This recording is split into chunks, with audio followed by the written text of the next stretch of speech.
Welcome to Reality Check. My name is Selena, and I'm a mental health therapist. My name is Jacqueline. I am the producer and co-host. This is a podcast where we decode the drama, debunk the myths, and deep dive into mental health matters portrayed on the TV screen. Jacqueline, tell us about your shirt that you're wearing. Yes! Sorry. We're supposed to do check-in. This is our shirt that you designed, Mental Health Matters. Yeah. And on the back it says, all day, every day. Something like that. All day, every day. So yeah. So you can get on Etsy. The link is in the comments. Mm-hmm. The title. So yeah. It's very what nice. I really love, it's super soft. It is super soft. It doesn't shrink. I was worried it would shrink, so it's true to fit. Mm-hmm. Yeah, it's really good. The only had is like little things for your thumbs. Thumb thingies. Yeah. But other than that, it's perfect. I love it. I picked this color. It's like a tan brownish. But you can pick whatever color you want. Once you click it, it has all the colors that you can pick. Mm-hmm. I think I have one in white.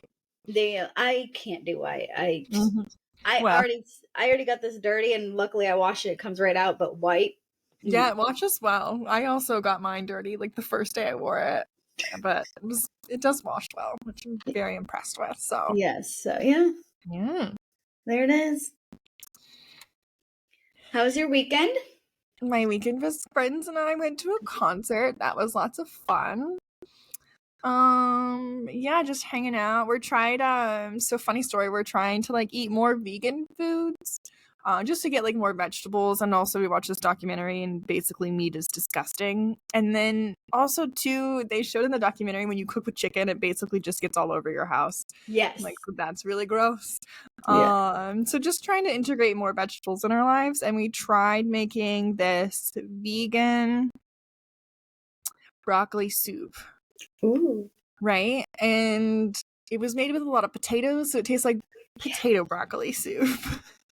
It's not bad. It's fine. It just it's not, it doesn't look pretty, but it tastes like potatoes and broccoli. Yeah, it was very interesting. So that was fun. Nice. Yeah. What did I do? Honestly, it was a lazy weekend all around. It was kind of cold and rainy, I think. So I just kind of stayed home with the kids. I let them get wild in the living room and pull out all their blankets and pillows and let a house be a mess. I saw this saying, it's like your house is meant to be used and it's not meant to be on display. So use it. Yeah. So they enjoyed that. Watched the new movie Wish. We'll talk about that at a later podcast time. It's amazing. I personally liked it. It's a Disney day, once again, just kind of like a hangout day, just relaxing. I just really didn't do anything. I did not have the urge to do anything. And sometimes those are the best days, where January has been kind of slow for like events wise, which has been great. And there have been a few Sundays where I literally did not get out of my pajamas, and I was like, this is the best. I don't have to go anywhere. I don't have to change my clothes. I just like go from like one blanketed bed to the blanketed couch. Like, it's great. Yes. Speaking of dishes, my husband at one point went through a vegan phase. And that was really fun to cook for. I bought myself like a vegan cookbook. And my favorite dish that I made it last night. I incorporated it into our food. It's portobello mushrooms, the caps. And you cook them for 10 minutes in the oven down. So like not dehydrate them, but get some moisture out. And then you flip them over and put pesto sauce in it. And then you put them in for another, what? You love pesto. I do. Well, this is homemade pesto. So my mom and dad grow it in the garden. Nice. And we go through the basil and do the process.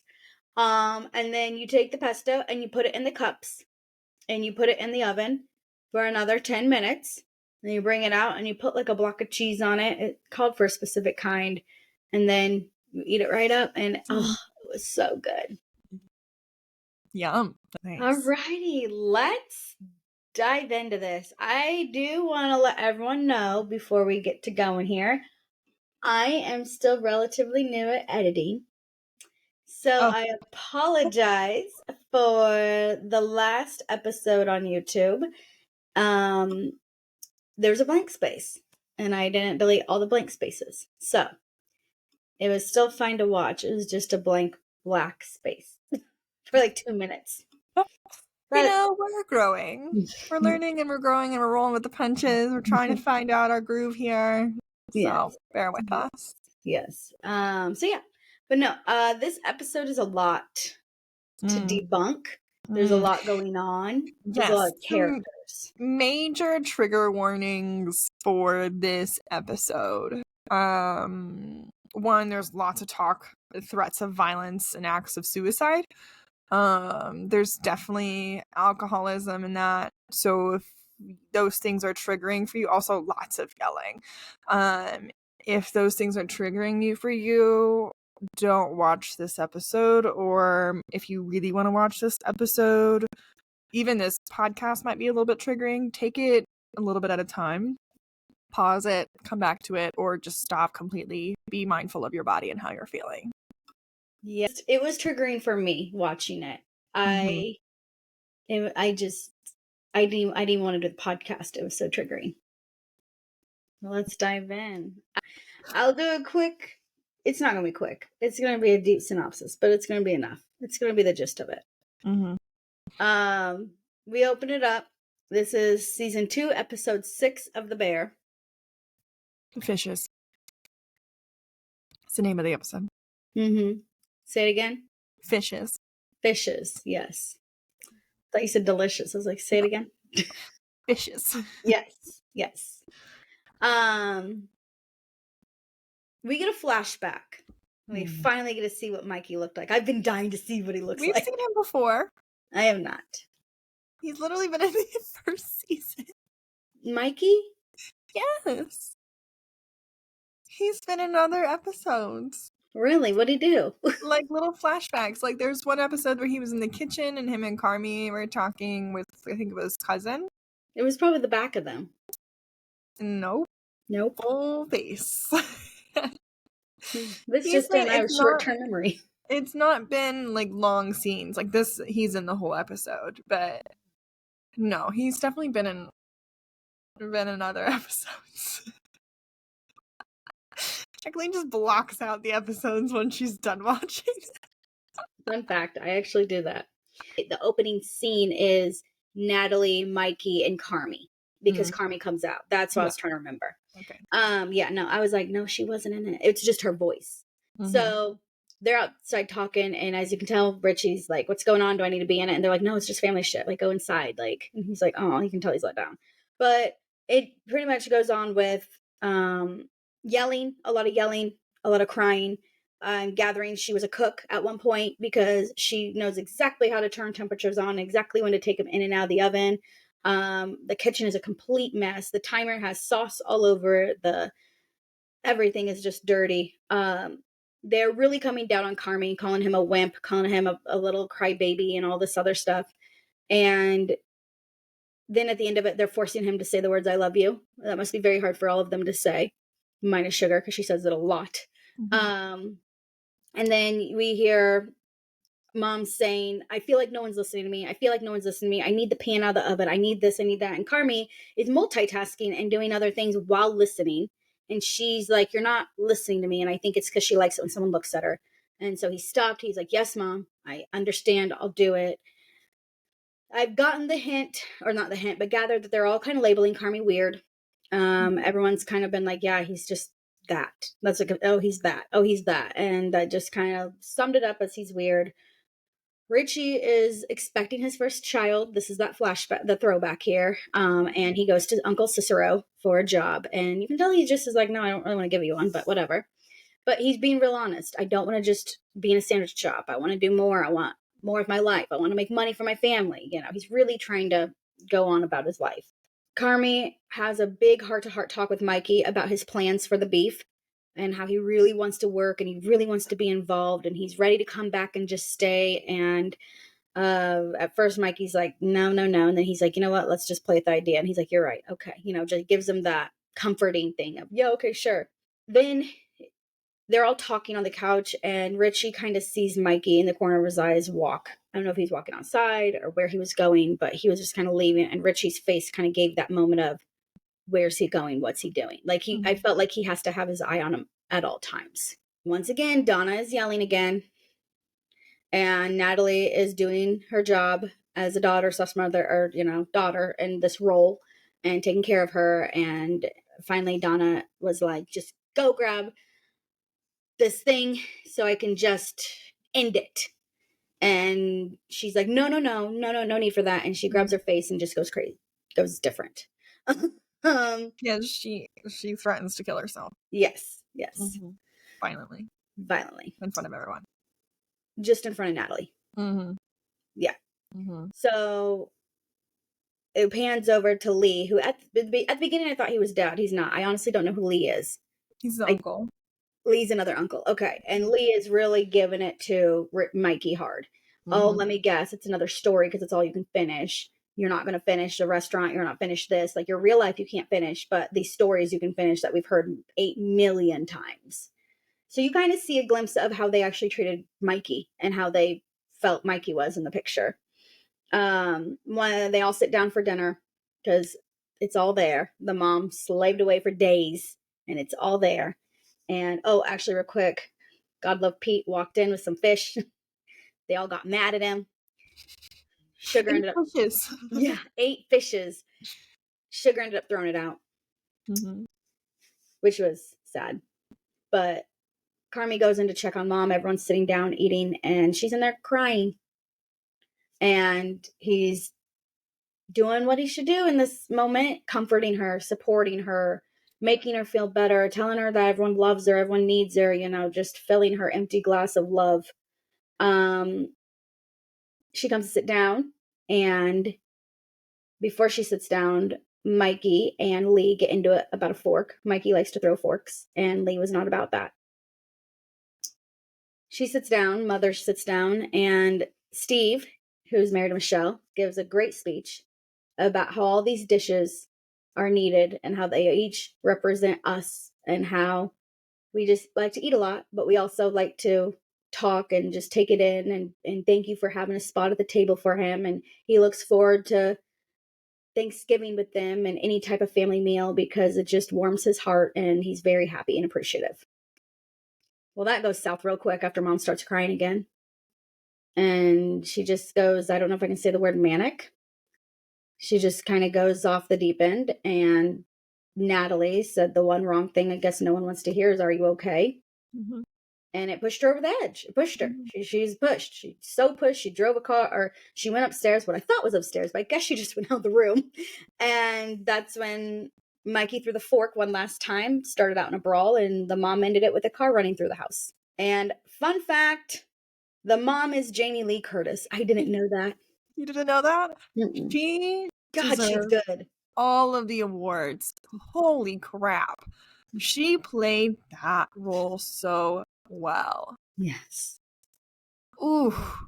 Like, she got into character between the nails and the smoking and the crying and like the cooking and the switching from happy to sad and angry and confused and all of the roles within like short scenes. Like, whew, girl.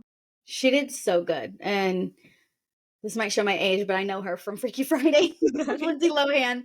But oh my God, she give her all the awards. She did so good. But yeah, that is how the scene ends. It also ends with Sugar looking extremely uncomfortable. First, so there are probably lots of people who are like, what diagnosis does she have? Clearly, it's bipolar. And to that I say, there's not enough information to know. One thing, let's have a little educational time. People throw around the word bipolar all the time. And a lot of times when they say that, they really mean borderline personality disorder. So, and I also don't know that Donna has borderline personality disorder. She's experiencing some sort of psychotic episode. And there's not enough information inside this episode for me to diagnose her with anything. There's not? There's not. Oh, There's not, because wow. again, I'm not a fan of like, oh, I know you for 10 minutes, I'm going to give you a diagnosis. I need to know more of the picture. What does she look like? How much of this is alcohol induced? Is she taking other drugs that is causing this? Like, we need to rule out these things. What is she like when she's sober? Do these exacerbate her symptoms, or do they completely go away? Right? All of these things go into diagnosing someone. So I don't have enough. I don't know her well enough to diagnose her. Fair. So back to being bipolar. When people see people in the world and they like switch from like happy to sad, they're like, oh, you're bipolar. That's not bipolar. Bipolar is when you have episodes for long stints of time. It is very, very uncommon for someone to rapid cycle. So bipolar requires a manic or a hypomanic episode, which are slightly different, but kind of what we see in the kitchen, we might say it was a manic episode, where she's just kind of like all over the place. She's very emotional. She's making very quick decisions, very dangerous decisions in some cases. That maybe could be distinguished as a manic episode, but I think there's so much more going on. But to have bipolar, you need the depressive episode. Many times they last for like 6+ weeks, the manic or depressive episode. You need both. So it's not in a moment, right, where I'm happy one minute and then I'm angry the next, or I'm sad the next. That's not bipolar. That's not an indication that bipolar is a thing. It takes long weeks of having a manic episode and weeks of having a depressive episode.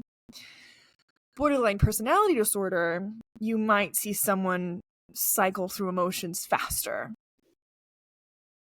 There's a lot more that goes into borderline personality disorder, but just so you know, when you throw out the word bipolar, many times people are like, oh, she's so bipolar. Well, that's incorrect, because it's just because they're switching their emotions fast. They want to call them bipolar. It's not. And again, not everyone who switches their emotions fast has borderline personality disorder either. Lots of caveats. We're quick to diagnose people. I'm not a fan of that. So she's definitely having some sort of psychotic episode. In this case, she has mood swings. She is all over the place. She is happy, she's sad, she's angry, all in a very short amount of time. She's forgetful. She's like, why isn't anyone listening to me? You can't please her. She said, no one's helping me, but I don't want anyone help. When people come in to ask her for help, she doesn't want anyone's help, so there's no making her happy. She threatens to kill herself several times. She also, I noticed, there was a moment in time when she was cooking. It was like she had forgotten that she said anything. She's like, no one's following my instructions. It's like she had thought she had said it out loud, but she didn't. And then later on in the episode, she was talking to Carmy and she called him Michael. Didn't correct herself, but you could tell Carmy, like, that wasn't the first time, and Carmy became very concerned when that was happening. So definitely some sort of psychotic episode was happening with her. Yeah, what else do you want to know about Donna? The crying and the making her kids take care of her. Mm-hmm. The crying annoyed me the most. Mm-hmm. It's just Well, it's manipulative. Feelings, I know. It is manipulative. You're right. It Mm-hmm. is. Because It's she really quickly turned it off when Mm-hmm. Sugar or Carmy was like actually giving her what in her mind she thought she wanted. Mm-hmm. She turned it off. Mm-hmm. Yeah, she has very little emotional regulation. Mm-hmm. Very little emotional regulation, and is very in a very high distressed state. And yeah, she's like crying, and then they come to her and they're like, let me help you, and they're soft and gentle, and then they say one thing and they're like, what do you mean? Do we have a problem? Mm-hmm. Or with Sugar, it's like, I hate that word. Am I okay? Like, I hate that, and like flies off the handle. Mm-hmm. Like, we're coming to help you, and then you flipped a switch. She kept saying, I don't want to be alone. I can't do this anymore alone. So I'm gathering the father is gone. Yeah, we discovered that in the first season. Remember when they were at the kids' party, they were talking about Carmy's dad. Yes. I thought he was just gone for a moment. I didn't know he was gone. I don't thought, know if he's gone. He's just not in the picture, and he hasn't been in the picture for a while. So, I mean, a lot of that is piling on her, raising 3 kids and Mm-hmm. doing all that. Mm-hmm. Yeah, I just the emotions were really pick one in my opinion. Mm-hmm. Yeah. It was an emotional roller coaster with her. Yes. Lots of And emotional whiplash. I honestly didn't like when she'd walk into the scene because I was like, oh, here we go. Mm-hmm. Like when they're all waiting for her to sit down, I'm like, no, please don't. Just move on. Yes, what I find so fascinating is like it's this known thing that she is crazy, right? But we all don't address it. We all tiptoe around it. We all cater to her. Like we're very protective of her. But yet we allow this to continue. Which let's dive into Mikey on that because that is the same thing they do with Mikey. Mm-hmm. And Lee calls it out. Go in on Mikey on how he is. I think From her. And then, what's that saying? Apple doesn't fall hard from the tree. far from the tree, yeah. Hard From the tree. It doesn't fall hard. It's a softball. Floats. Yeah, they're very similar. They're very similar. He's not as like flipping an emotion as mom is, but he is definitely quicker to change the emotion than someone who's a little more regulated. When Carmy gives him the picture, he's like, yeah, sure, I'll do this, and then becomes really upset and cries and then like hits himself in the face to get him to stop crying. Right? Lots of like men don't cry, things like that. Get it together. He's the oldest, so he probably feels like he needs to take care of it. He's also, feelings of probably being nothing, seeing as Uncle Lee is like calling him like you're nothing, just like putting in his face, you're nothing. You can see in his eyes like he believes that, but he's so angry and so sad. That moment when you noticed Richie looking at Mikey leaving, I think like Mikey was excusing himself to go do some drugs to cope with the family or his mental health issues. That's one of very common things. People who are undiagnosed and unmedicated, they regulate themselves with alcohol and drugs and then become dependent on alcohol and drugs. I think that's what's happening inside of this family. Mom is doing it. Mikey is doing it. So yeah. Mikey is I don't know how to say this. I'm not saying anyone's dangerous, but Mikey is, in my opinion, very dangerous to trigger because I thought he was going to stab Lee. I thought he was going to just do it. Whereas mom is more of the emotional crier. Mikey is the no, I'm going to finish you type deal, which both are dangerous. Both are scary. Both can be handled with therapy and medication. But Mikey just has that look in his eye when Lee kept saying, just throw it, just do it, just do it. He was like, and he started laughing, which is kind of the Joker style where they start laughing and then the mask comes on and they're like, did it. Now what's next? Which to me is, why would you trigger that? Why would you push that? Like Lee knows that everyone has his back. That's why Lee knows everyone's going to stop Mikey. They're all going to cater to him. He called Cicero out. You're just as bad. You give him money to all of these make-believe ideas. You're just as bad. You tell him that he's amazing and he's this. And he's like, Richie, once again, the old saying, shut the fuck up, Richie. Like, you are his right-hand man. Everyone caters to this because, like you said earlier, no one wants to address it. But he, in my opinion, is a dangerous mindset. It did end up being dangerous because he ended up ending his own life with a gun. With the same way that his mother wanted to end her own life. It's very interesting. He is a repeating pattern of her. I think to your comment about him being more aggressive, I think that's the way that men and women are socialized. Women are like, we're allowed to cry and it's okay if we cry. Where men, like, we see that he's not allowed to cry. He hits himself to stop crying. And so he channels that sadness into anger. Mm. Throws forks. He has these feelings of like he's nothing. So he has to change his investments in his 500 businesses that he never follows through on or whatever, right? He's like always chasing this like never enough. Yeah. I also think I'm wondering, I was reading online some of the forums and someone had mentioned, which makes a lot of sense, that Mikey didn't want Carmy there. Didn't want Carmy in that, right? The cousin Michelle was like, hey, if you want to stay with me, come stay with me. Like, you shouldn't be here. This is not good for you. I think Mikey knew that too. And we've talked about this before. But I think we see it more now of like, okay, I will give you this. Like, we can do this together. He gave him a picture of like what he envisioned the beef, turning it into the bear.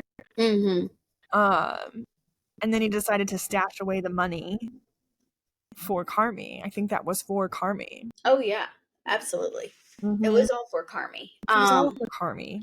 Which that part, oof, when he gave him the picture, that part made me cry. I was so sad. Why? Because he just like, I think in that moment he was already feeling defeated. Like, he was already contemplating suicide at that moment. I think he was already. What picture? The picture of the building? Carmy drew like I'm assuming Carmy drew it, but it was like a picture of like, here's what it could be. I have these ideas. Let's do this together. Okay. And I think he was crying because like, no, we can't do this together because I'm done. Right. He knew. Like, yeah, I think at that point, like, he already knew. And I think that's what made me feel really sad, was because I knew that was coming, and that was probably a moment of like him just like playing this game of not playing a game, but like playing this persona of like, yeah, we can do this, but also in the back of my mind, like, that's not going to happen. So I'm squirreling away money for you. Yeah, and I want you to like go and like do Copenhagen and New York. Which brings me back to Copenhagen. Remember I told you the chef was like, yeah, there's a chef I tried competing with. I couldn't keep up. Yeah, and he said Copenhagen slept on a boat and fed an invisible cat. Yes. Yeah. And I literally was like, gotta bring that up. Yeah, the invisible cat was hilarious. Let's dive in on Carmy since we're already talking about him. Poor Carmy. Poor Carmy. Definitely middle child syndrome. For sure. The one that it's picked on the most. And forgotten about. And they like, it's so... But they love him at the same time. Yeah, it's so aggressive in the way that they like, you're just like this big chef. But also like, go be this big chef, but don't go be this big chef. Right? That's such a confusing message of, you're off doing really fancy things, but you're off doing really fancy things. You're too good for us. Right? How confusing for him. Hold on. Yeah, no, Carmy is stuck in the whole, I want to be here, I want to support my family, I'm here. But he also says the line, I didn't want to come here. I wish I didn't, I really didn't want to be here. Because he knew it'd turn out like this. And you can see how bad he feels for Sugar, because just like every child that leaves the nest and has to leave their younger sibling behind with the toxicity, he sees what he left her in and with, and he sees everything it's done to her. So another observation that I noticed is Carmy is repeating patterns. So the chaos, what I noticed was the timer, right? There was that one episode that the buzzer kept going off with the orders, right? Such symbolism of like, it is literally the same thing. He's doing the same thing. With the bear, he is working on changing that pattern, making it into something more healthy. But with the beef, it was the same thing. That kitchen at the beef was the kitchen of his mother's. It was the same chaos. It was the yelling. It was the not working together. It was the mess. It was the buzzer. It is the same thing. It is a true testament to, we repeat what we don't repair. So if we do not fix our shit, so to speak, we will keep doing it. Even if it's subconscious. I think Carmy has recreated the subconscious of like his mother's kitchen in the beef. So then he's working on repairing it by changing the bear into something more elegant and more upscale and more put together and just like overall healthier. Yeah, I definitely picked up on that because they made it like we say Mikey's just like the mom. Well, Carmy's like the mom in the kitchen. Mm-hmm. The minute she touched that timer, my heart was racing because I was like, oh gosh, what's Carmy going to do? Because it always set him off in the beef. So, yeah, I definitely was waiting for something to happen. He's very quiet about it all. He doesn't come out and tell everyone to shut up. He is the quiet observer in the family. He's the middle child. He knows when to talk. He knows when to, be quiet. But he also is quick to be by his mother's side. So this has been heavy. This has been a lot. So let's take a break, and this will be a 2-parter episode. So if this has struck a chord in you, if you feel some similarities within your family dynamics, I highly, highly encourage you to go seek out therapy. This podcast is not a replacement for therapy. Just because I'm a therapist doesn't mean that I am your therapist. My name is Selena, and my co-host is Jacqueline. And this has been Reality Check.